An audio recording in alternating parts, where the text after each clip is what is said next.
Alright, now this happened when I was 21. So around like 10 years ago.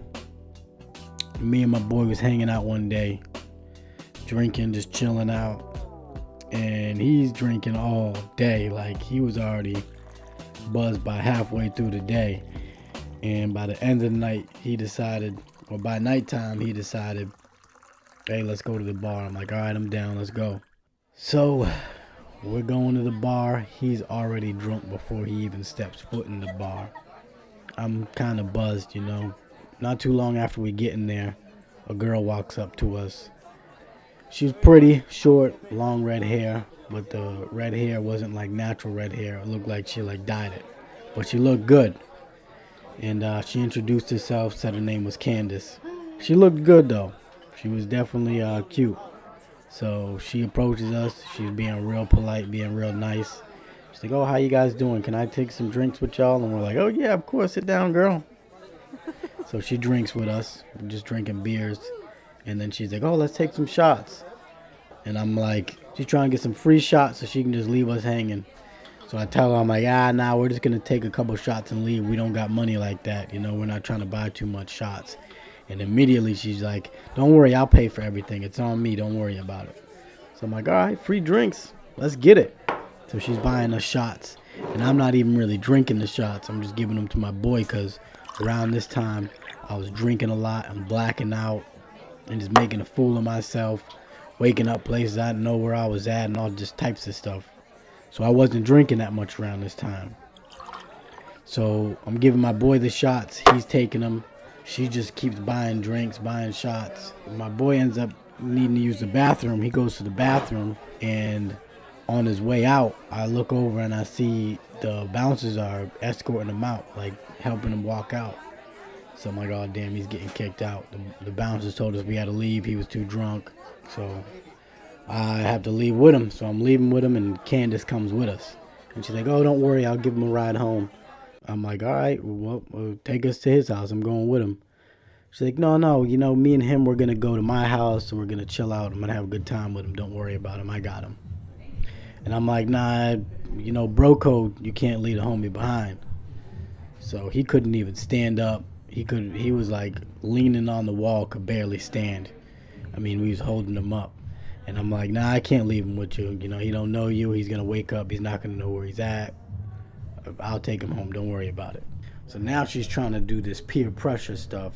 She's like, why are you acting like that? Why are you being like that? You're going to stop your friend from having a really good time tonight.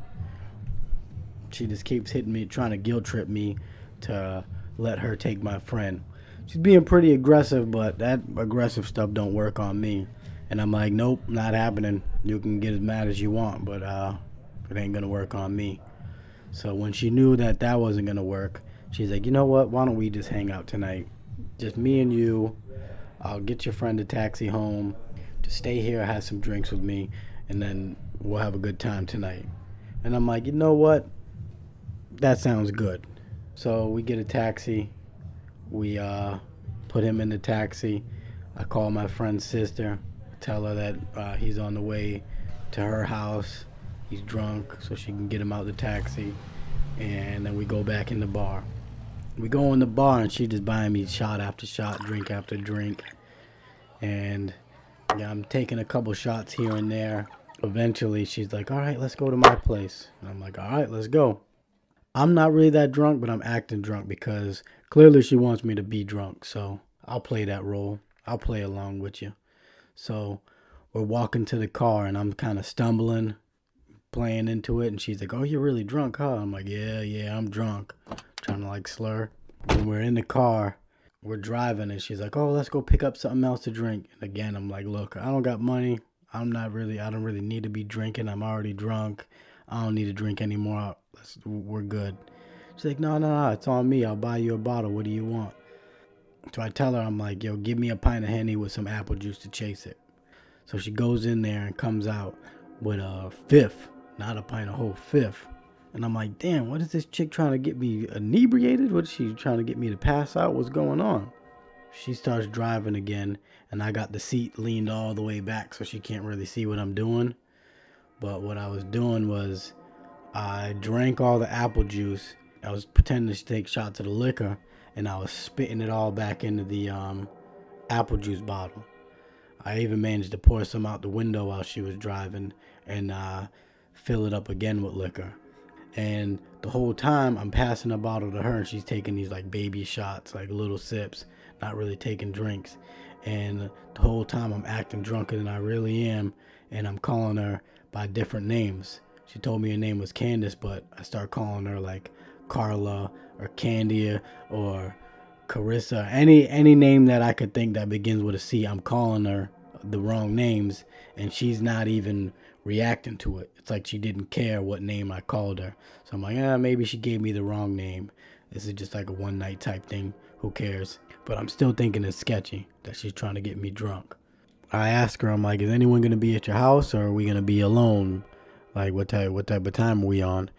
I just wanted to like see what we were doing because I didn't really know her game plan at this point. And she's like, oh, don't worry, nobody's at my house. It's gonna be me and you. We're gonna have a good time.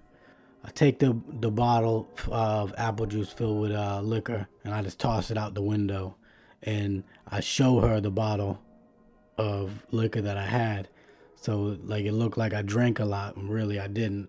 But she just looked at it and was like, "Oh, okay, you're really drunk, huh?" I'm like, "Yeah, I'm messed up."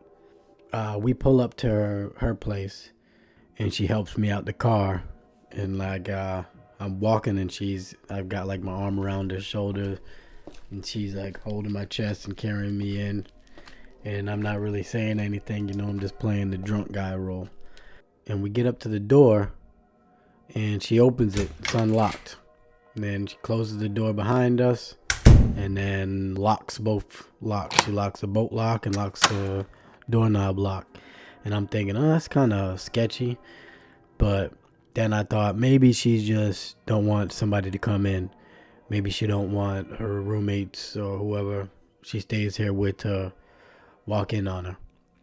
She's like, all right, let's go in this room. Let's go in my room or whatever. And I'm like, hold on, I gotta use the bathroom. Where's the bathroom? And she's like, go down that way. Points to towards like the left. So the room's dark. Like there's no lights on in the whole house. So I walk in the bathroom, I turn the light on, and I see myself in the mirror. And whenever I see myself in the mirror, I always feel a little bit more drunk. I'm looking at myself like, man, what are you doing here? What are we doing?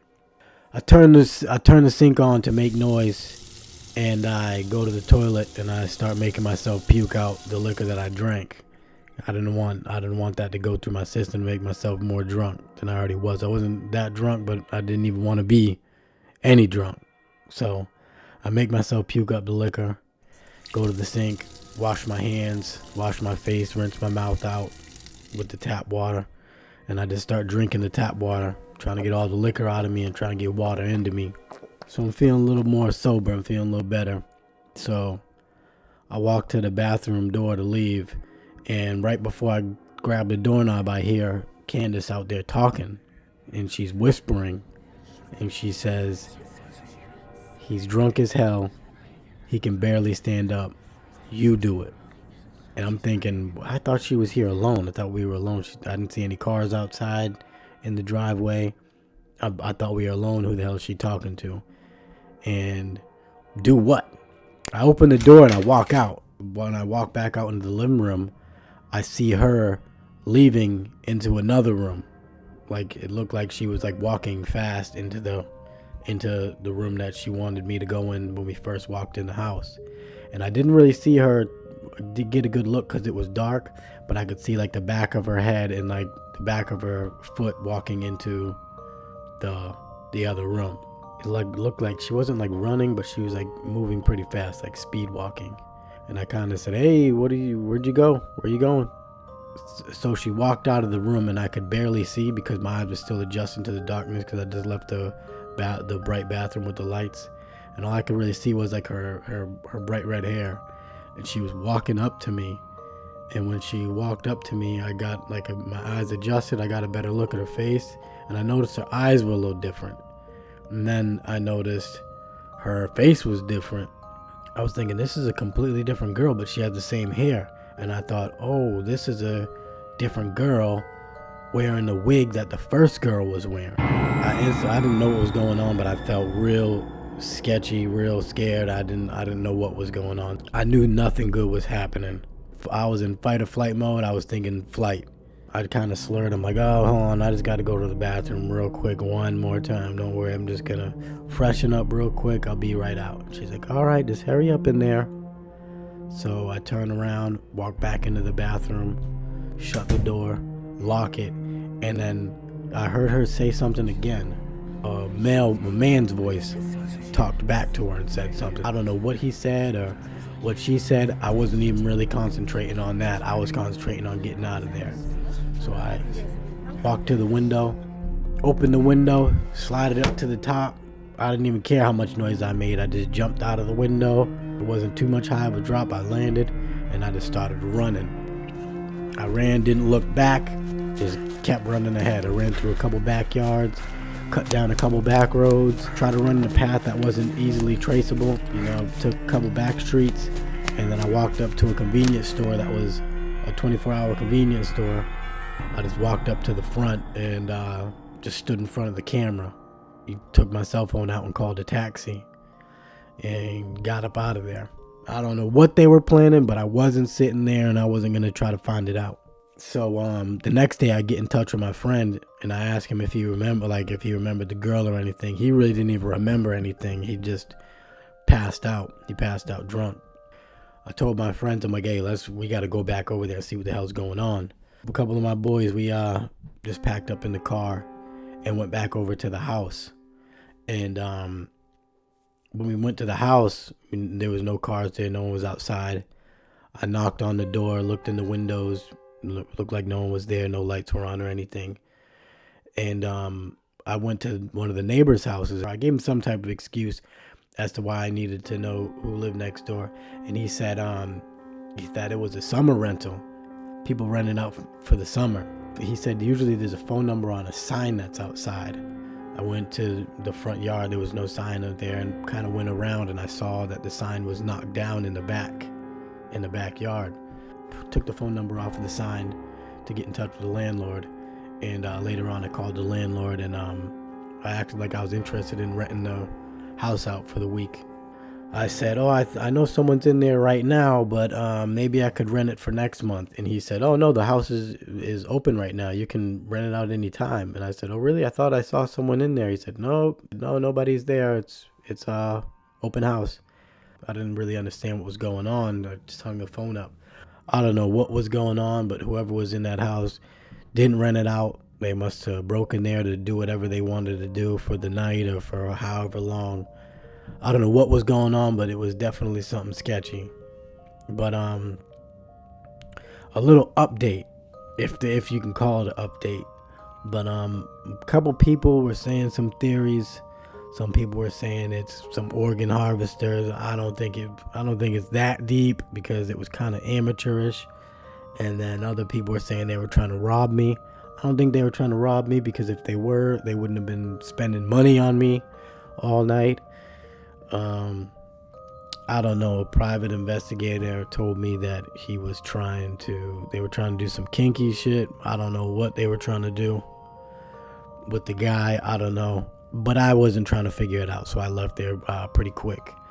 But the most interesting theory, in my opinion, is that this is connected to a serial killer group called the Smiley Faced Killers. Now, why some people think what happened to me is related to the Smiley Faced Killers is because around my area there's been a ton of missing men. And there's some similarities between what happened to me and what happened to these men. All of these men, they were all young men and healthy. They were all around the same age as me. They all lived around the same area as me. And all of them were last seen at a bar. And after they were missing, when their bodies were found, their bodies were all found in water. But not all of them seemed to die from drowning. And most of them had date rape drug in their system, which means they were drugged. But some of them were found months later and their bodies weren't even decomposed, which means that they were held for some time and tossed in the water. And the reason that people link it to a group called the Smiley Face Killers is because there would be a smiley face spray painted or marked somewhere in a close proximity to the body. So is it a coincidence that a bunch of men around the same age as me and around the same area went missing last seen at bars? Some people think that the guys just got drunk and fell in the water, but the question is, how are all these guys getting date rape drugging them? And how are these guys just disappearing from bars despite their friends saying that looked like they were doing pretty good all night? Why were there smiley faces drawn around the bodies? And why were there so many coincidences? Why are the guys all the same profile? Why are they so similar?